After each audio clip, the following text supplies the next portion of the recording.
Շնորհակալություն պարոն վարչապետ զեկույցը ներկայացնելու համար։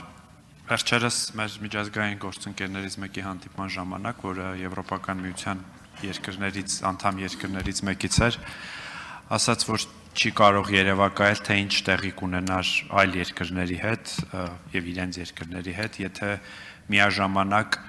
100,000-ից ավելի փախստականներ գային իրենց երկիր եւ հավանական է, որ ինչ որ համակարգեր կոլապսի կենթարկվեին եւ ասել գովելով, որ Հայաստանում դա տեղի չունեցավ եւ ավելին կառավարությունը սկայական ջանքեր է գործադրում Լեռնային Ղարաբաղից բռնի տեղահանված անձանց սոցիալական խնդիրները մեղմելու համար եւ ըստ ներկայացված զեկույցի 2024 թվականին դա կազմել է շուրջ 66 միլիարդ դրամ, իսկ ընդհանուր առմամբ 100 միլիարդ դրամ։ Ես կուզենայի դուք ներկայացնեիք, թե ինչ է արվել այս ծրագրերի շրջանակներում, ինչ է արվում, որովհետև կա նաև զուգահեռ բողոք ծրագրերի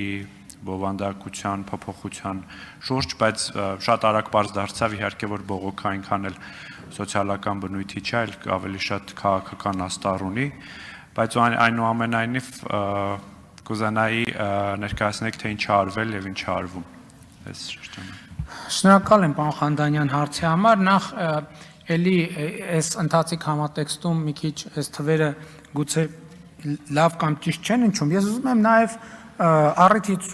օգտվել եւ ասել 2018 թվականին ի վերջո մենք ինչ աջակցություն ենք ցուցաբերել Լեռնային Ղարաբաղին։ 2012-ից 17 թվականի հետ համեմատ, մենք պատկերացրեք, եկեք վերցնենք 2012-ից 2017 թվականի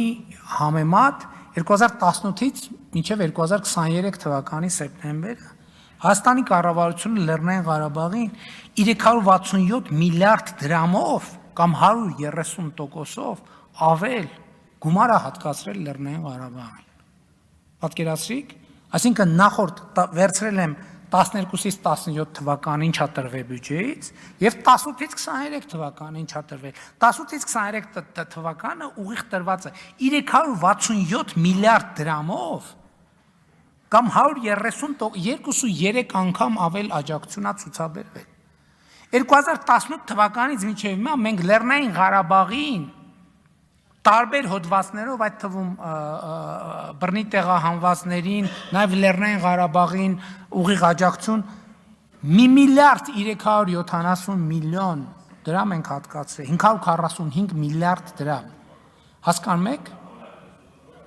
1.3 միլիարդ դրամ, 548 միլիարդ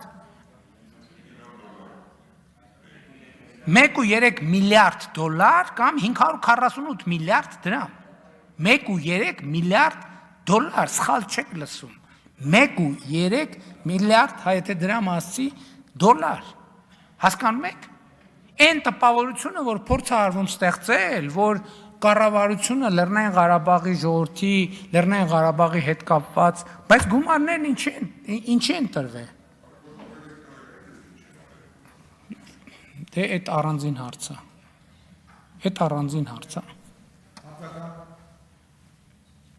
Բայց հա, էդ էլ եմ ուզում ասել, օրինակ,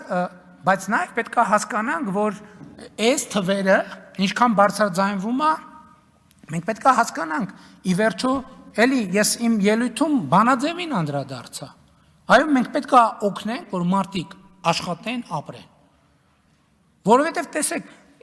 ես ուրիշ արձագանքներ կան, այսօր օրինակ 90-ականներին Բաքվից, Սումգայիթից եւ այլն բռնագաղթած մարդիկ կան, ասում են, բա մի րոպե, բա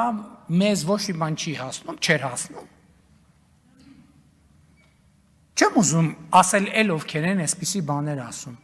Հիմա ինչ ասենք սուտ եք ասում, սխալ եք ասում։ Չեք կարող ասել։ Ի վերջո պետք է բանաձևերը փոխվեն։ Էլ չեմ ասում Հայաստանի քաղաքացիները ինչ են ասում։ Ասենք մենք լավ հասկացանք 1, 2, 3 չենք ասում, բայց ասենք գնում ես ամեն գյուղ մտնում ես եւ երբ որ մարդիկ ասում են էս ասում են դե նայենք, դե տեսնենք եւ այլն, ասում են բայց համոզված եք որ բոլոր գումարները ճիշտ ուղղություններով եւ ճշգրիտ են ծախսվում։ Համոզված չենք, բայց դե։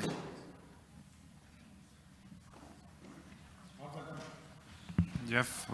մարտզանակել, որ շարունակվում է այդ աջակցության ծրագրերը ու միայն այդ 40,000 գումարած 10,000 դրամի ծրագիրը չէ, որը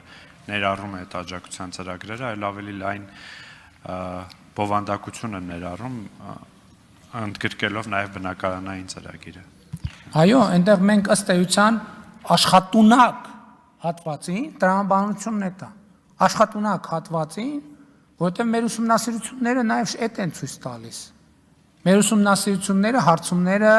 այդ թվում ոչ տենց ուղիղ հարցումներն են ցույց տալիս, որ մենք չենք թողել շահագրգռություն մարդկանց համար, որ մտածեն աշխատանքի շուկայի մեջ ներգրավելու մասին, կամ այդ շահագրգռությունը էականորեն թույլատրում ենք։ Մինչև 18 տարեկանների եւ 63-ից բարձր տարիքի անձանց համար աջակցության ծրագիր շարունակվում է եւ շարունակվելու է։ Ես խնդրում եմ, որ եկեք այս հարցը